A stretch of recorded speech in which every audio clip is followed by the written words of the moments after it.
To fakes. to fakes. Fakes. All right. Welcome to Fakes. This is a conversation about labels, some of those that fit and some of those that don't. Yep. My name is Charlie, and one of my fake labels is Fake Podcaster, so enjoy all the audio, video cues, the issues. Enjoy the fact that we don't have permission to film here. Love it. I'm so happy to be joined by my dear friend Pasha. Hello. And thinking of labels, Fake Gamer came to mind. Fake gamer. I find when I think about what a gamer is, I don't think of myself. I mean, I think I have started to think of myself a little bit more because of the gaming community that we're a part of. But outside of that, I feel like in my head, a gamer is someone who is playing video games every single day and who's grinding in these games where you're like, you know, the ones that punish you for not playing after a few days. Punishment, that's a good word. Yes. Yeah, and grind is sadly a word associated with gaming.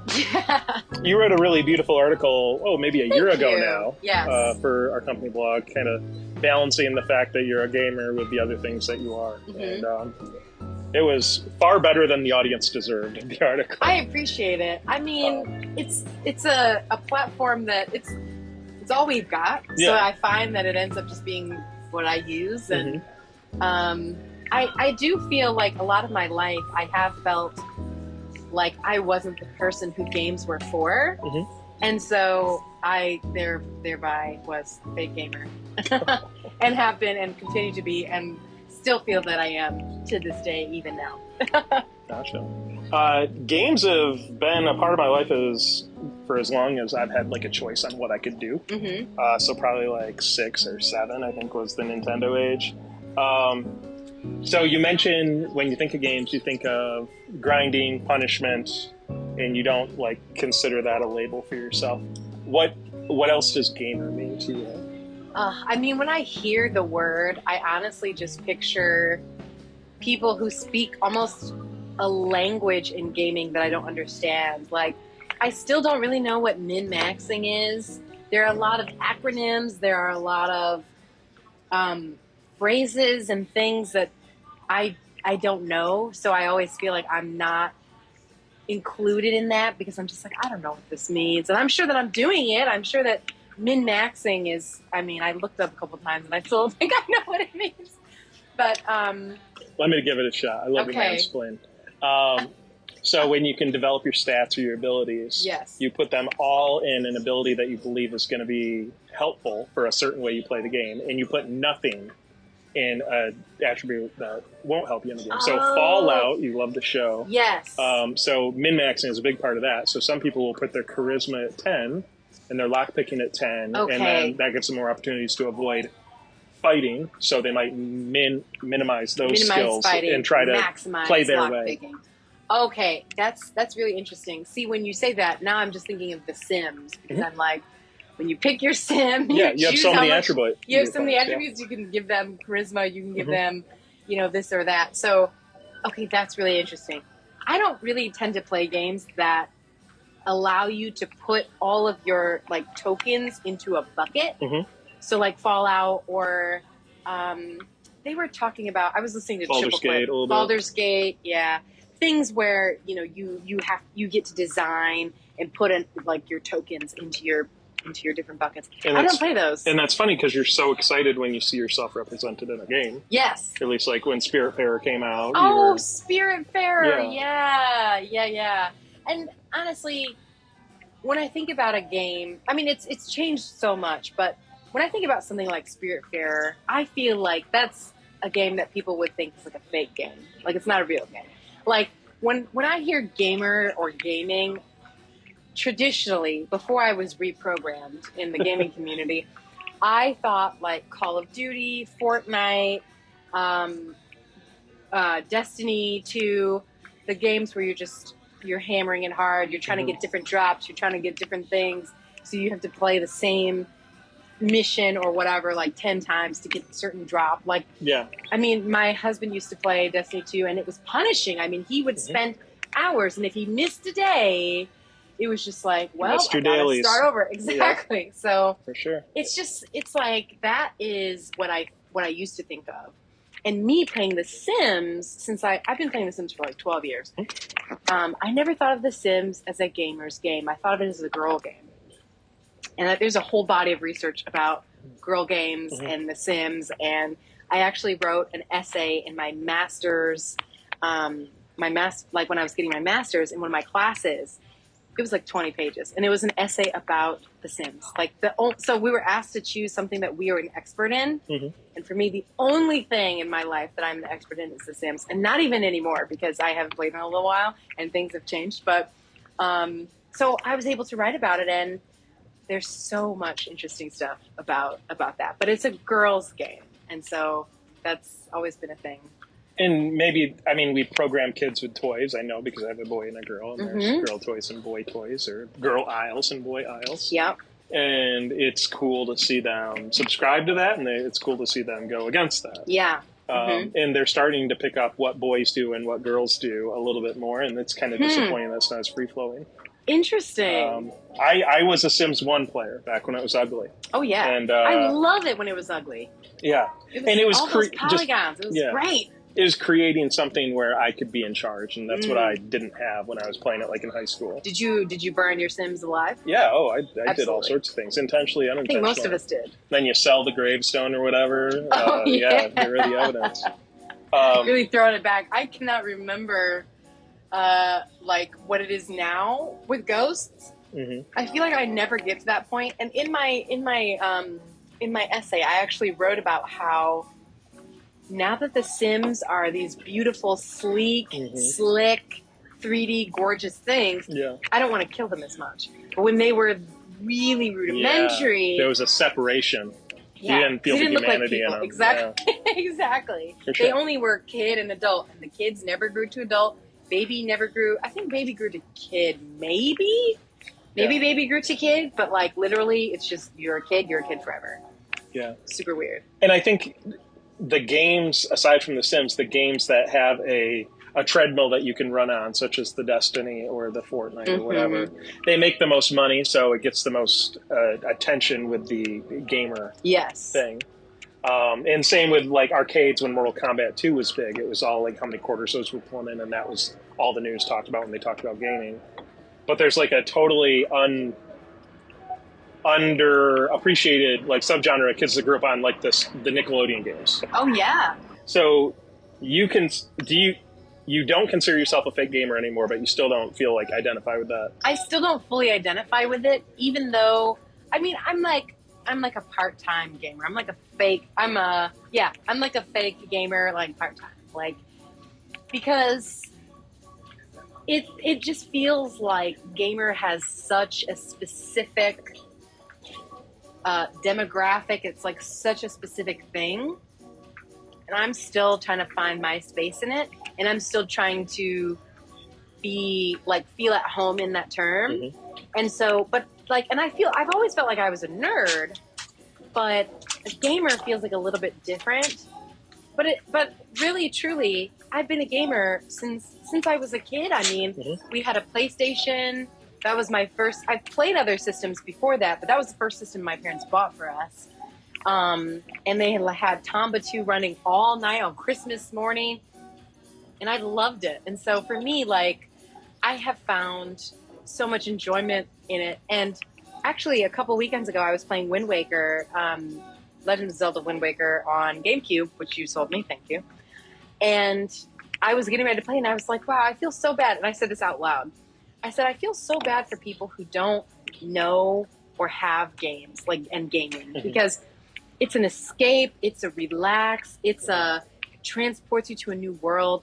It's amazing. Like, for people who don't, for that doesn't come naturally to people, I kind of feel bad. Like, what is their thing? You know what I mean? Because everybody needs a thing. You need a thing. And everybody needs to feel like at home in that thing. And like you seem comfortable in your relationship to gaming, but that title, I don't like being called a gamer, but I guess I am one. Yeah. Well, I have a question for you. Yeah. So, because people think of white men when they think of gamer, how do you feel hearing that? And when you were just saying you don't think of yourself as a gamer, tell me more about that. I mean, it's what I do. I don't want it to be who I am. And I would like to think that most people that play video games are like that. I mean, kind of like the people that, I guess, ride motorcycles. Like, they don't want to. Some people, I feel like some want to people want to be a biker, and some people have a different healthy relationship with it, where they can ride a motorcycle and then they can separate themselves from it, not have to wear leather or whatever. Right. It is, and they don't have to have the latest Harley Davidson or whatever. Yes. Right. Yeah, it's a balance because I read more about gaming than I game. And that's a way, because gaming is so vast and everybody has a very specific, well, most people have a very specific, like, understanding of gaming from actual experience, because you can't play everything. Yeah. And I don't like getting too hardcore into one thing either, because I just kind of have some ADD with gaming. I didn't, like, actually finish games until probably Xbox 360. Oh, I feel like I still don't finish games. Yeah. The only game I finished recently was Breath of the Wild, and I congratulated myself because that was the only Zelda game I've ever finished. Yeah. And I felt like I would buy them just for the sake of having them, and now I think I still buy them when they're on sale, but it's like I will actually finish a game. Yeah. And whereas in the past, maybe it's because they were harder, or maybe gaming was more of a specialized thing, so they made them harder. Yeah. Or maybe it's just I'm more willing to commit, and I'm sticking with it for a story or whatever. He got the 360, so another thing real quick is that all of the consoles were like his.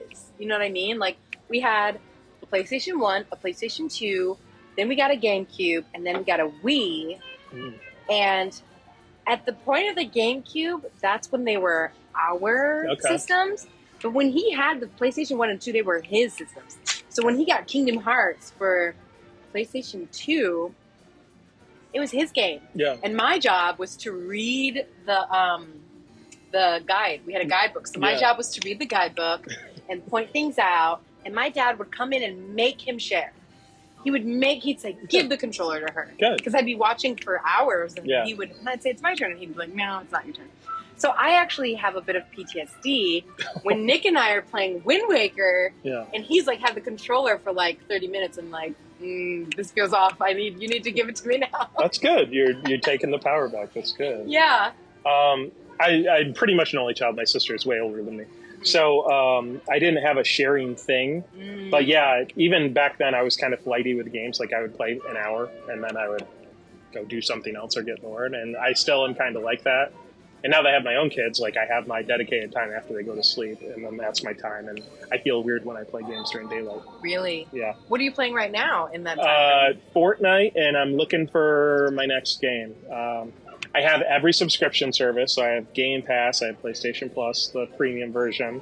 I have 1,000 Steam games. But yeah, I'm looking for my next big chunky game, and the past couple I've tried really haven't stuck with me, which always gives me that worry, is gaming not my thing anymore. No. I don't know if anyone's ever called you, or your brother's ever called you something along the lines of a fake gamer. But how would that... if you hear it from someone else, would you fight back against that more than you would yourself? I think my brother didn't call me a fake gamer in those terms, but his energy of not sharing the controller is like telling me, well, you're not a gamer, so this isn't for you, this is for me. You get to watch and commentate, which I did. I love to commentate. I love to, like, make up worlds, and as he's going, I mean, specifically Jak and Daxter and Ratchet and Clank. Those two games, I would just like talk like during. And I don't think I ever even played Jak and Daxter or Ratchet and Clank, because he never let me share the controller. Was he better at sharing other things that might be less male coded? In terms of games or anything. Anything. Well, so he's 18 months younger than me. So I think, I mean, we would play like board games sometimes, and or just like we would do other things. We'd make forts and stuff and put tents in the woods and stuff behind our house. So I don't really have experience with him sharing or not sharing really anything other than the controls. Gotcha. And so I think I credit him really with why I'm a gamer today. Yeah. Because my parents were sort of like, he's a boy, Get him a system. Yeah. And really, they would say, well, we got the system for the both of you. And it's like, okay. Yeah. I mean, just so he you was don't the have to one buy who... something. Yeah, exactly. He was playing it, and I'm sure it was expensive in 2000s money. Yeah, for sure. Even though it's so small, you look at a PlayStation, it's literally like a little silver box and 2 controllers, some cords, it's like nothing. That CD player wasn't cheap. I mean, no. But yeah, I mean, I think I do certainly credit him, but I will say, PC games were where I thrived because I didn't have to share. We each had our own computer, which was like so bougie of us. But we would each play our own computer games. And so for me, I learned about The Sims by my friend Jordan. It was at her house at a sleepover, and I was like, oh, I need this. And so my parents got me Sims, and I have amassed the entire Sims collection. There are a few games I didn't have because they're pretty similar. Like, if you've had one in Sims 2, you don't necessarily need it in Sims 3, that kind of thing. For sure. And so that's where Sims really allowed me to break through because that was mine. You know what I mean? And like what did he play? He played Prince of Persia on the computer, Lara Croft, loved that. Actually, we both played Lara Croft. I actually have it on Steam. Okay. And it's amazing. Like the original trilogy? Like super cool. Okay. But the way her braid moved so fluidly, that was one of the reasons I really loved that game. Like when the wind blew, it would move. And I just remember her running and shooting the guns. Yeah. And just, that and Sonic DX are like some comforting, even though Lara Croft isn't that comforting. Yeah. It's a comforting game. So and I would have all the demo discs and I would play Tomb Raider and I'd be like, I could handle this, but I don't want to invest the time to deal with this like clunky movement or this. It was a little clunky. I mean, the way that she would like step out and you have to like grab, you can push a button while she's jumping so that she can grab the cliff. But 20 years later, the new trilogy, they call it the Survivor trilogy, that's on current platforms or the previous gen. Like those I all played and beat. So I really enjoyed those because it finally brought it up to like, I wouldn't say they dumped it down, but they made it more accessible. In what way, do you think? Just like it's easier to play. It's not like fighting you. Like they know how 3D space works. Yes. And so they've smoothed the edges down where I can engage with it and have some of the Tomb Raider experience that I previously just had by reading reviews and stuff. Oh, sure. Yeah. And even now, like when we're all around the Switch or whatever at our area, like I'm more happy watching and maybe doing a little bit of commentating or just using that as the platform rather than playing. Oh, yeah. So no, that's fair. If you think back of our memories of the space, a lot of them I do not have a controller or playing. You don't, And you're just sort of there enjoying and being part of the experience. Yeah. Totally. And I think it depends on the game for me. Like, Smash I'm not very good at, and Smash is kind of a game that the people play. They love, like, all of our... It's a competitive sport. It's a competitive sport. All the youngins, the youths, they love it, and they just, like, pour so much energy into it. Not so much tonight at game night, which was surprising. Yeah. And so for me, I tend to take a backseat to that because it's like, I'm not very good. Although I did play on Jason's team for one of the last times we were there. I forgot what we were doing. I played on his team, and I actually managed to win, and I felt really great about that. Which is, like, not saying much because he's amazing at it. Yeah. But, I find I don't really like that either.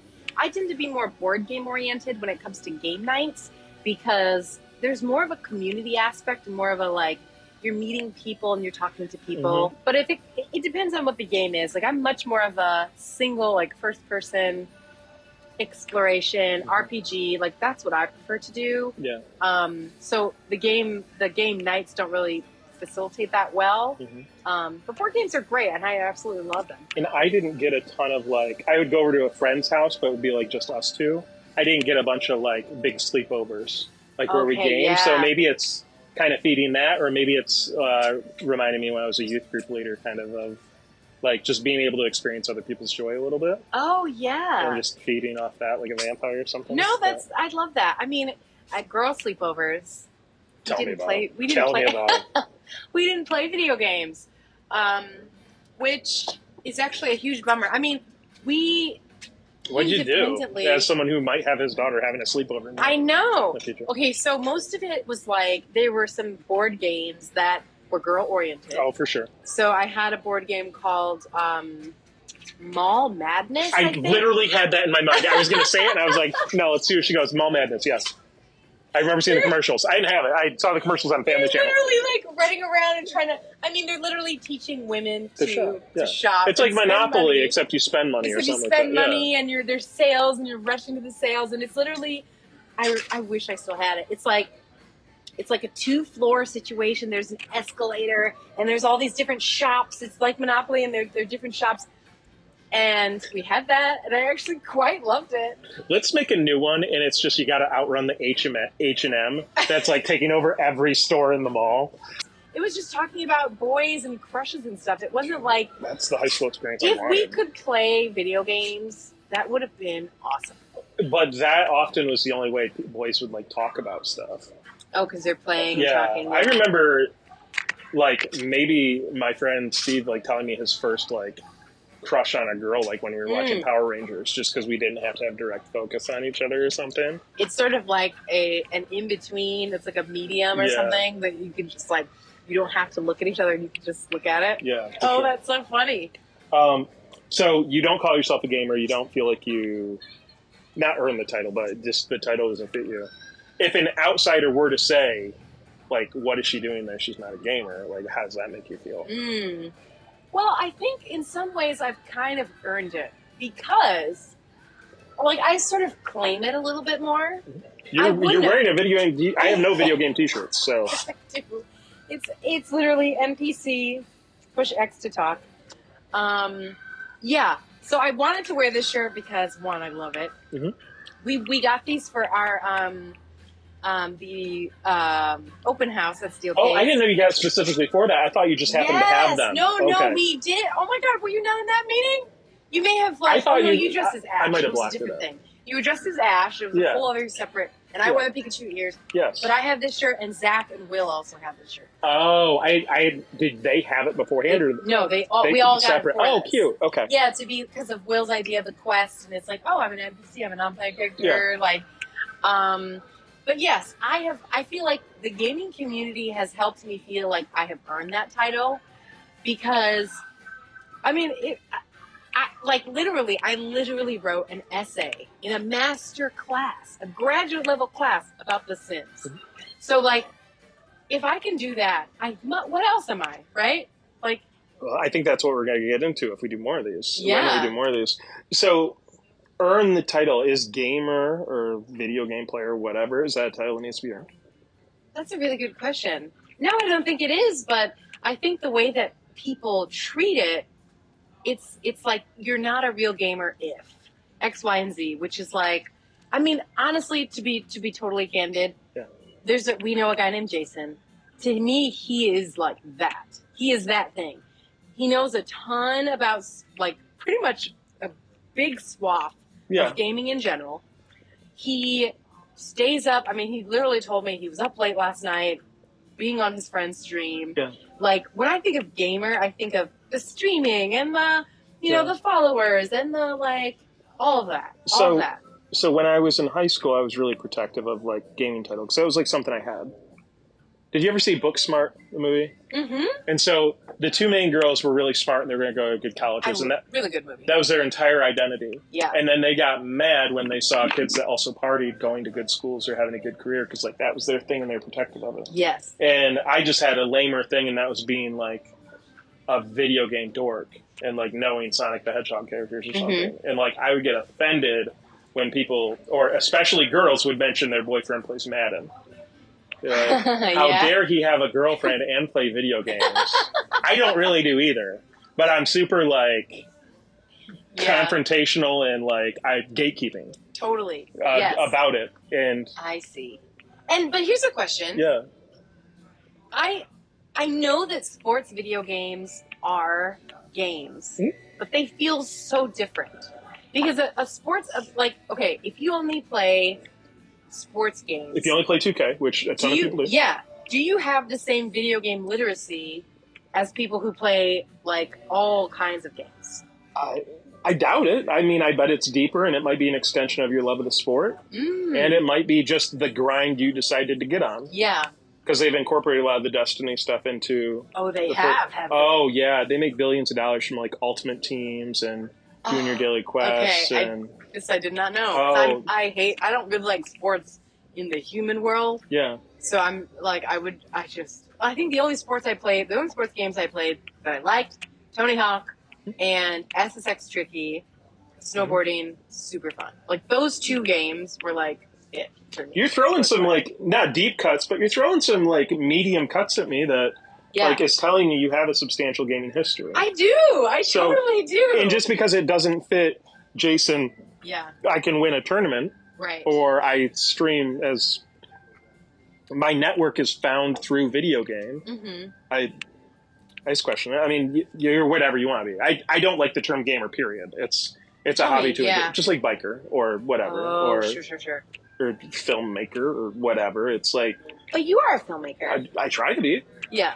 I mean, I wish I was better at it, but... Well, you know, when you think about... like, I decided to get off my butt and do it, so I guess I am. Yeah. It's not like being a doctor where you have to get certified or whatever. Oh, yeah. But you know, the word artist, for example. Yeah. Sometimes people have a hard time accepting that the word artist fits them, right? Like, or fits other people. Yes, you are an artist. Thank you. Right? You are as well.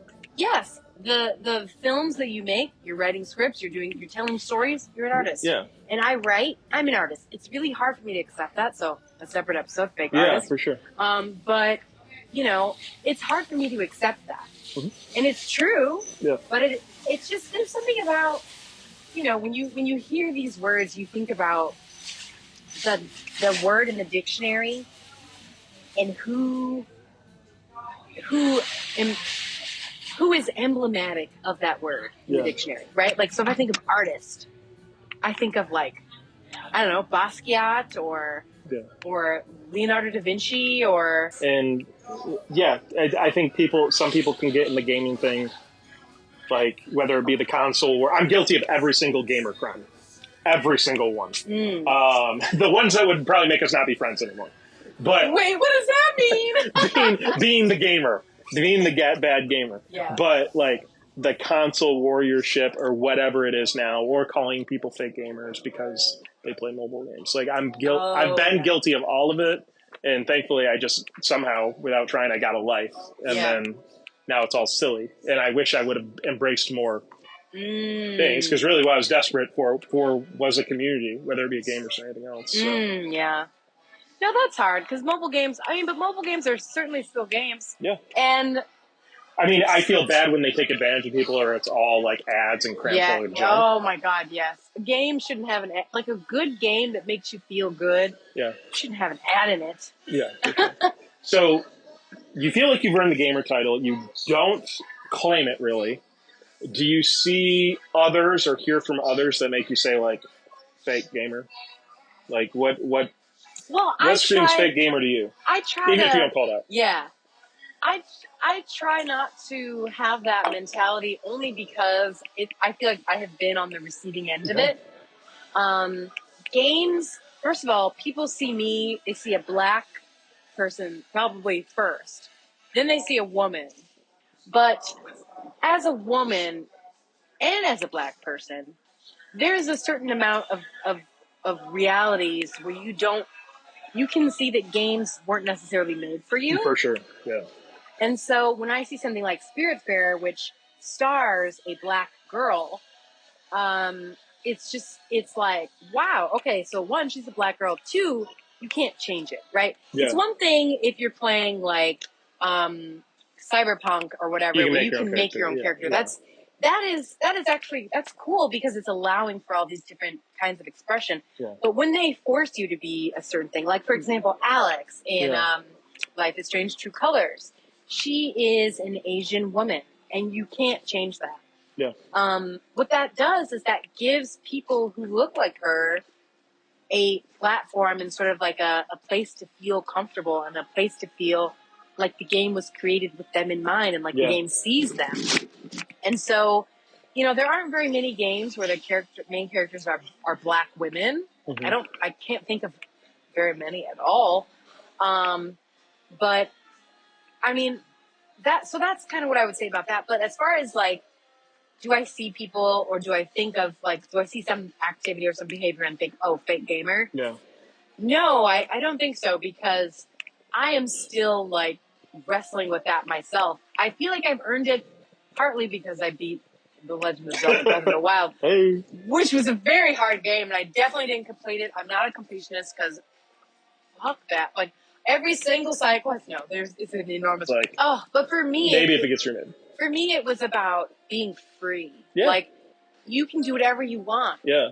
And for me, literally, I spent half of that game hunting. I spent half of it riding horses, hunting, climbing mountains and trees, and avoiding enemies and running. I don't engage with most of them. Yeah. And I just like to get all my outfits. Yeah. I like to do all my biome stuff. I like to, get a bunch of arrows and be strategic about my puzzles. Like for me, it's a build your own thing. It's a choose your own adventure. Yeah. For the most part. I mean, you still have to and if you want to beat Ganon, you got to do certain things. I mean, this game is not that, but in GTA 5 and some of the Fallouts, I get a little bit of that. Like, how far can I push the game before it completely breaks? Yeah. And that's fun. Yeah. Like, taking the path less traveled is fun sometimes. For sure. But again, I won't hop in a crafting game because I need some forward momentum to pull me forward. Aside from for survival. Sure. GTA, I didn't. Not to diminish anyone else's experience. Yeah. So GTA is always kind of like, I'm doing a thing and let's get like. So GTA 4 and 5, they got to a point where they could at least sort of simulate a real world, if not ours. I had some of your Breath of the Wild experience just differently. Yeah, absolutely. And feeling free and that's what games are. Is for me, the RPGs are the best to me because I like to be in new places and explore and do things that are different and just like puzzles. Like I do like to be out in the world, and that's why I like to play Minecraft with no monsters. Yeah. Because to me, what I love about it is I start from nothing, I build my amazing world, but I don't want a creeper, I don't want an Enderman, I don't want to. Yeah. Those things give me anxiety that I don't need. Yeah, for sure. Yeah, I get it. So you still don't claim the name gamer easily. You don't typically look at someone and say it's fake. Yes, right. I see posturing of all types, and sometimes it doesn't even exist, and maybe that's insecurity on my own. Okay. But people that outwardly wear like too much or forcing like the gamer look, like a lot of our competitor advertisements, they're forcing that gamer look, and it just feels so inauthentic and cringe. Yeah. Or like I'll go on Twitch's homepage and I'll mostly look at non-males because I'm a male. Yeah. And I'll see the ones that are forcing it, and it makes me cringe. But would I look if it like the attention grabbing worked? But now I'm here, and it's like this is an inch deep. Oh, sure. So when you told me you had, or showed me you had your Legend of Zelda tattoo, it's beautiful. Thank you. It fits you. But my first thing is like, you didn't need to do that. And maybe that's me against tattoos as it is, but it's like, oh, sure. And I'm very like utilitarian. Like if I don't need to do it, I don't want to do it. Oh, okay. So tell me the thought process as we wrap this up. Like why, what, when? Yeah. Tell me about the tattoo. So I am not really a tattoo person, meaning I don't like the feeling. A lot of people like when I played Breath of the Wild, it changed I don't know if it changed my life or if it just changed my worldview, because here I am solving puzzles, exploring, getting really good at it, and feeling empowered as a woman, just kind of like spending my whole life thinking I'm not a gamer, right? Mm-hmm. Then I play this game that is requiring logic and critical thinking, and you're solving puzzles and you're exploring and you're left to your own devices, and that feeling felt so good. And so I got the tattoo before I beat the game, but it was even more meaningful once I beat it.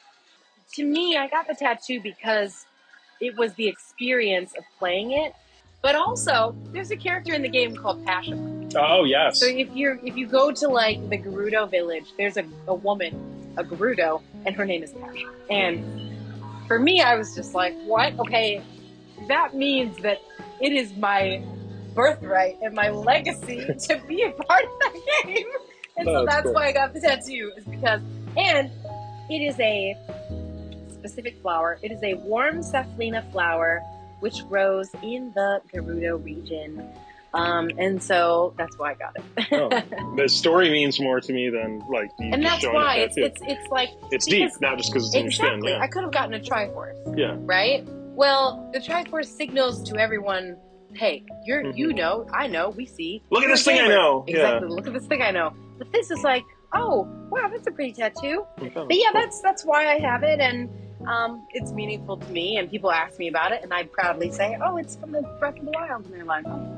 And either you know or you don't. And by telling that story with, of course, the passion you do, it's opening people's minds up to what gamers are, which makes you the best advocate for being a gamer you have. Yeah. So, I will wrap this up. Thank you so much for this intensive look into why you believe you're a fake gamer and why that's not true, whatever. And thank you for sharing from your side too, because when you were talking about posturing, I think that's really interesting. So anyway, thank you so much for this discussion. If this comes out, I hope so. This will be a series of conversations about labels that fit, labels that don't.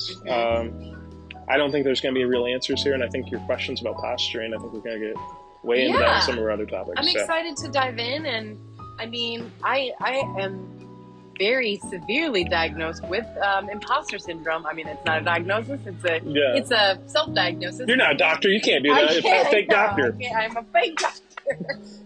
So I'm sure we will never. I mean, we'll never run out of things to talk about because I feel like I'm fake at everything. So we got a sizable list here. So. Yes. More to come. Thank you if you've listened this far. Thank you, Mom, and we'll catch you on the next one. Yes, absolutely. All right. Thank you. Take care. Bye.